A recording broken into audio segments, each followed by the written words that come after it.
ಗಳೇ, ರಾಕ್ಷಸರು ಕ್ರೂರಿಗಳು ನಿಜ. ಆದರೆ ಅವರು ದುಷ್ಟತನದಿಂದ ನಡೆದುಕೊಳ್ಳಲು ಕೆಲವೊಮ್ಮೆ ಶಾಪವೂ ಕಾರಣವಲ್ಲವೇ? ಹೌದು, ನಿನ್ನ ಮಾತು ನಿಜವೇ. ಮುಂದಿನ ಮಹಾವಿಷ್ಣುವಿನ ವರಾಹಾವತಾರಕ್ಕೆ ವೈಕುಂಠ ಲೋಕದ ದ್ವಾರಪಾಲಕರಾದ ಜಯ ವಿಜಯರು ಸನಕ ಸರಂದಾದಿ ಮುನಿಗಳಿಂದ ಪಡೆದ ಶಾಪವೇ ಕಾರಣವಾಯಿತು.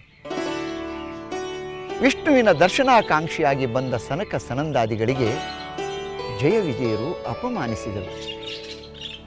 ಅದರಿಂದ ಅವರು ಕೆರಳಿ ಭೂಲೋಕದಲ್ಲಿ ಜನ್ಮವೆತ್ತುವಂತೆ ಶಾಪವಿತ್ತರು. ಆಗ ಮಹಾವಿಷ್ಣುವು, ನನ್ನ ಭಕ್ತರಾಗಿ ನಿಮಗೆ 7 ಜನ್ಮಗಳು ಸಾಕೋ, ಅಥವಾ ನನ್ನ ವೈರಿಗಳಾಗಿ ನಿಮಗೆ 3 ಜನ್ಮಗಳು ಬೇಕೋ ಎಂದು ಕೇಳಿದಾಗ, ವಿಷ್ಣುವಿನ ವೈರಿಗಳಾದರೂ ಚಿಂತೆ ಇಲ್ಲ, ನಮಗೆ 3 ಜನ್ಮಗಳು ಸಾಕು ಎಂದು ಕೇಳಿದರು.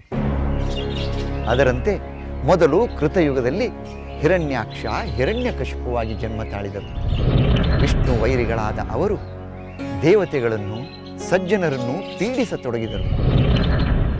ಹಿರಣ್ಯಾಕ್ಷ ವಿಷ್ಣು ತನ್ನ ಮೇಲೆ ಯುದ್ಧಕ್ಕೆ ಬರಲಿ ಎಂದೇ ಭೂದೇವಿಯನ್ನೇ ಅಪಹರಿಸಿದ.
ಭೂದೇವಿಯನ್ನು ಸೆರೆ ಹಿಡಿದು ನನ್ನ ರಹಸ್ಯ ತಾಣದಲ್ಲಿ ಅಡಗಿಸಿಟ್ಟಿರುವೆ.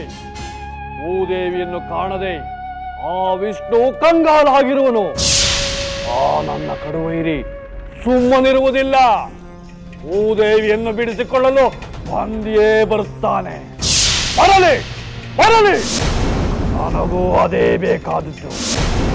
ಆ ವಿಷ್ಣುವನ್ನು ಹೇಗಾದರೂ ಮಾಡಿ ನನ್ನ ಗದೆಯಿಂದ ಅಪ್ಪಳಿಸಿಕೊಂಡು ಬಿಡುವೆನು.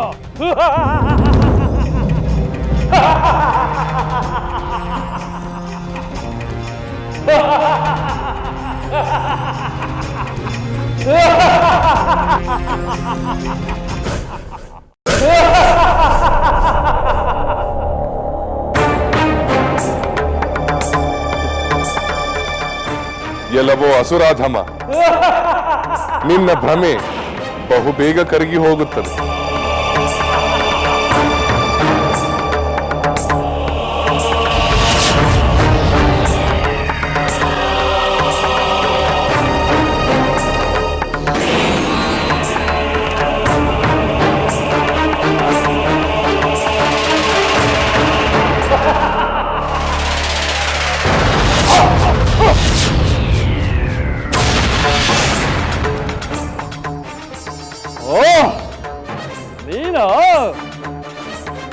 ಎಲ್ಲವೋ ಕಪಟಿ ವಿಷ್ಣು, ಅಂದ್ಯ ರೂಪದಲ್ಲಿ ಬಂದಿರುವೆಯಾ?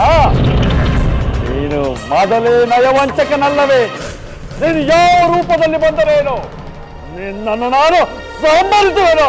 ಎಲ್ಲವೋ ಅಸುರಾಧಮ, ಭೂದೇವಿಯನ್ನೇ ಅಪಹರಿಸಿರುವ ನಿನ್ನ ವಿಪರೀತ ಬುದ್ಧಿಗೆ ತಕ್ಕ ಶಾಸ್ತಿ ಮಾಡುತ್ತೇನೆ. ನೀನು ನನಗೆ ಶಾಸ್ತಿ ಮಾಡುತ್ತೀಯ? ಎಲ್ಲವೋ ಕಪಟಿ, ನಾನೇ ನಿನಗೆ ಶಾಸ್ತಿ ಮಾಡುತ್ತೇನೆ.